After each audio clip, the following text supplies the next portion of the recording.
तो दोस्तों चलिए मैं आप लोगों के सामने बहुत ही सुंदर एक दर्द भरा बेटी विवाह गीत लेकर आई हूँ। तो आप लोग इस गीत को जरूर सुनिएगा और अच्छा लगे तो एक लाइक शेयर कमेंट करना ना भूलिएगा। तो चलिए मैं सुनाती हूँ आप लोगों को। द्वारे पे बैठे हैं बेटी के बाबा, मनाली हले बड़ी सोच,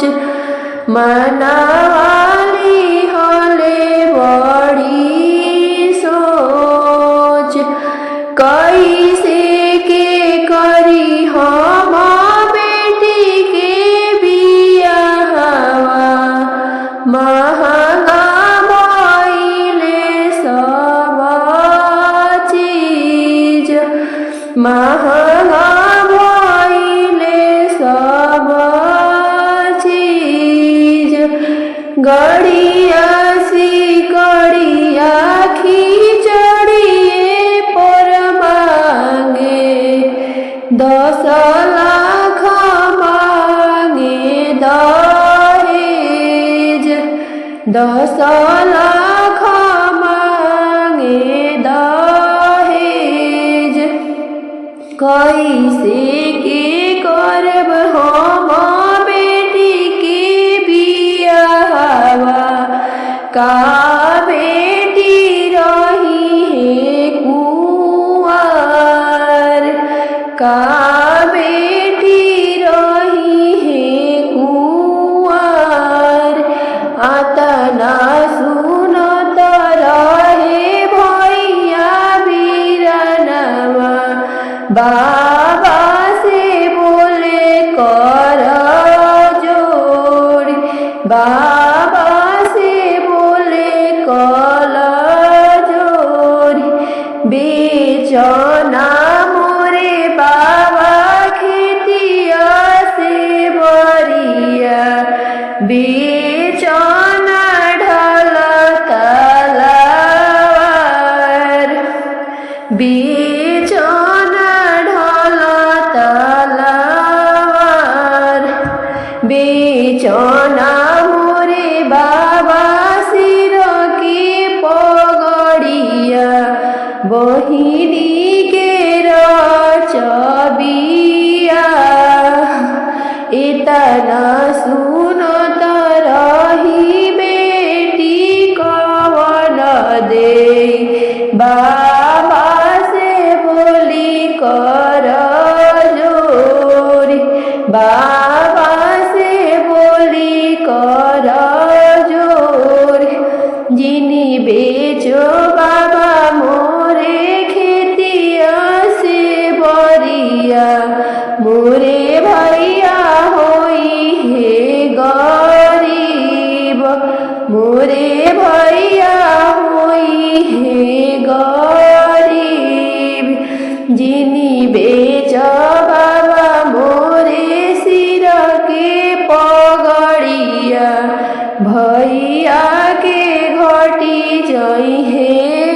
शान, भैया के घटी जई है शान, कैसे के करी बेटी तोहर बियाहवा, काय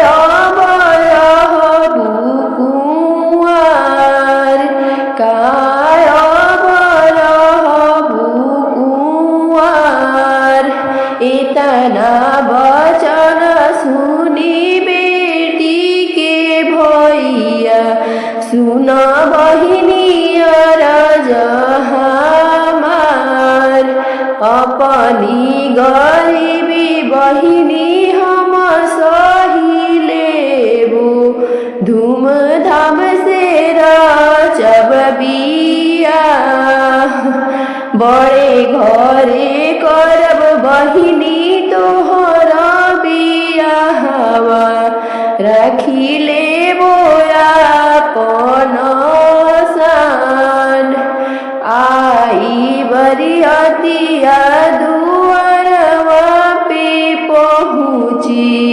हंसी खुशी होखे लगी ब्याह, हंसी खुशी लागल ब्याह, मड़ावे में बैठे हैं ससुर बढ़ैता, सुन ससुर राजा हमार, हमारे बियाहवा में सब कुछ भी कइले,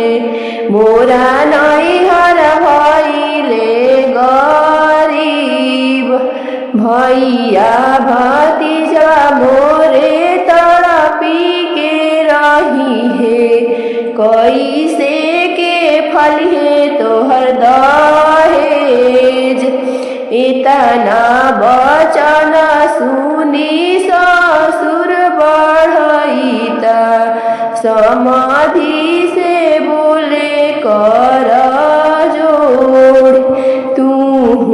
तैलु बहुअर लक्ष्मी समानवा, खोली दिहलु नयना हमार, आपन दहेजवा समधि आपन संभाली,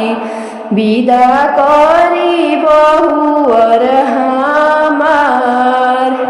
ऐसन बहुरिया हमरे घर जाई है, अनाधन से भरी भंडार,